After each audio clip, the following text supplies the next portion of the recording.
time for the Duck. Our Aflac NASCAR Winston Cup trivia question as we come back to Michigan.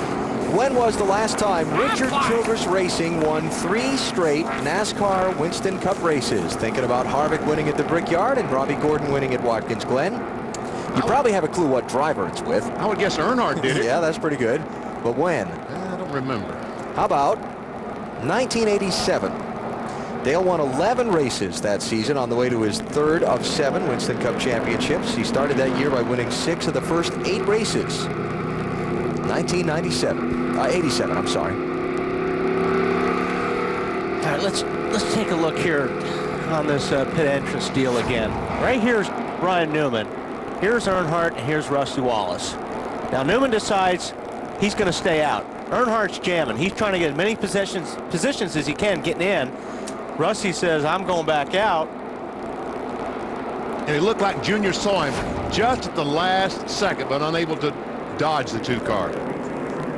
Ryan Newman's the leader. Jimmy Johnson is second. Ward Burton third. Flag, green flag. Jason Leffler fourth. Sterling Marlin fifth, followed by Mike Skinner, Matt Kenseth, Kurt Busch, Ken Schrader, and Bill Elliott. Those are your top 10. First guy off of pit road of those that stopped this last time, Kevin Harvick. He's back in 15th place. And Dale Earnhardt Jr. lost a lap on the pit road, getting repairs made. He is now in 37th place, 1 lap down.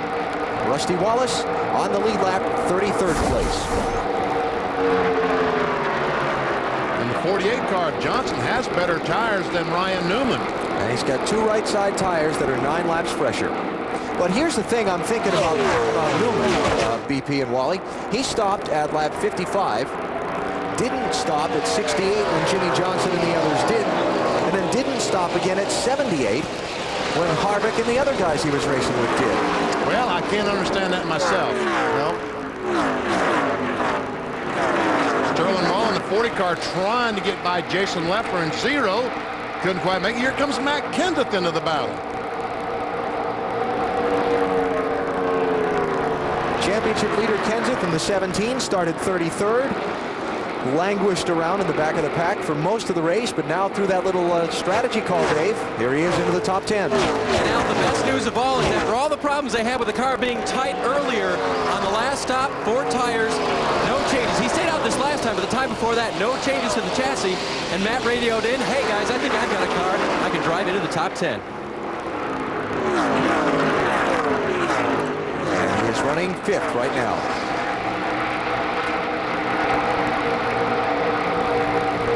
As we watch as Kevin LePage, who had a great qualifying run, has made an unscheduled stop, changing left side tires. I saw a car smoking down in turn 1. I assume that was him with a flat tire. Yeah, if they're going just for lefts, then they must have had one down. Look at this. Jimmy Spencer digging on the bottom. Oh, how did he squeeze up in front of Robbie Gordon in that 31 car? Well, Robbie Gordon's all over him, too. I don't think he liked that too much. Do you? Nope, don't believe he did.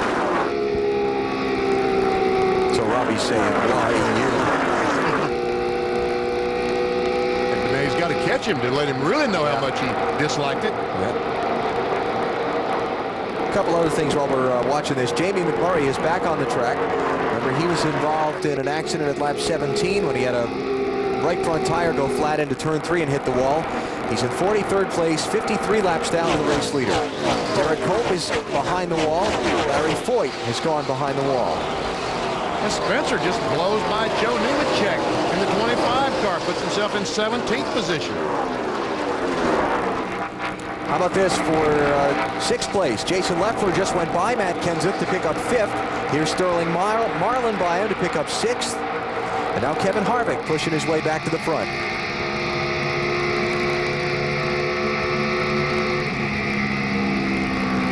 Saw him up around 193 miles per hour. These cars should run a little bit faster down into turn 1 than they do turn 3. Number 1, the wind is, they have a tailwind going down the front straightaway, plus it's a little faster to begin. Let's see, 187, 8, 9, 190. Oh yeah, already faster.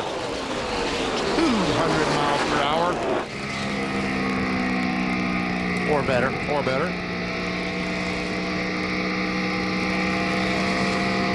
And these cars only have tachometers, the driver can only tell how many RPMs that he's turning.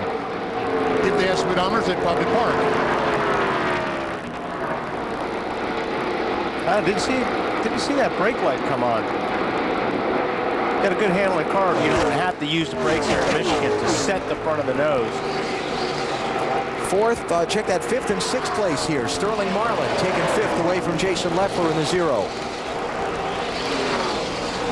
Harder going to have that upper lane diving into turn 1. Yeah, and he'll also have the advantage of Sterling Marlin at drop off. Getting off of turn 2, that'll help him pull in front of the 0 car, Jason Leffler. Hey, Alan, Go ahead. real quick, the 8 off the pace. Going back to that incident with Rusty Wallace, Jr. was not supposed to pit. Caution is coming out.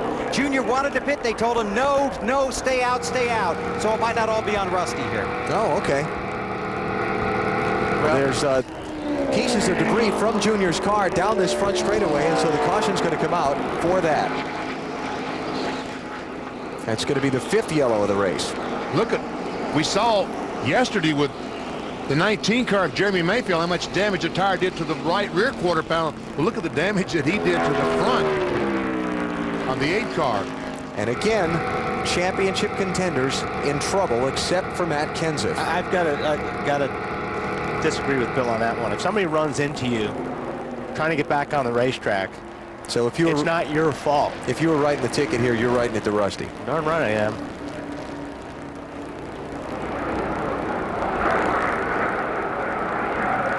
Does he have brakes?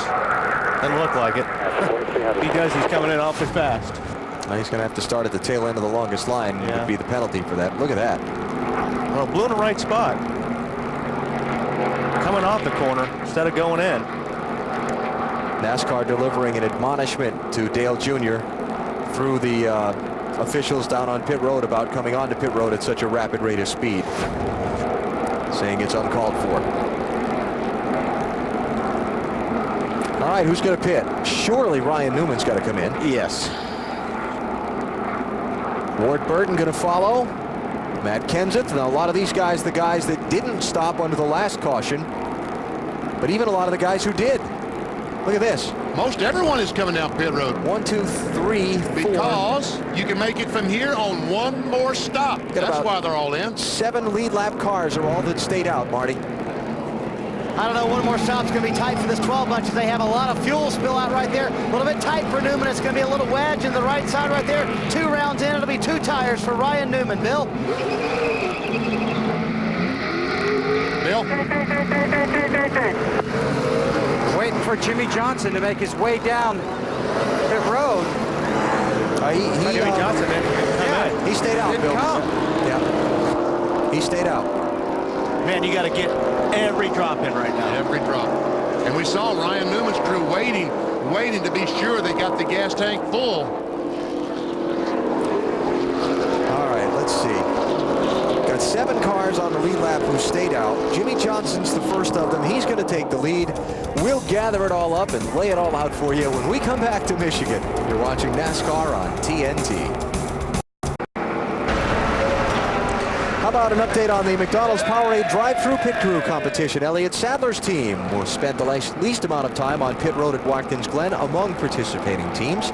20 grand to them. Michael Waltrip's crew leading the season-long standings for the $200,000 top prize in the McDonald's drive-through pit crew championship, fueled by Powerade.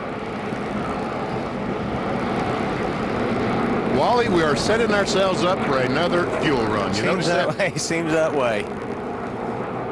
Some can, some can't right now.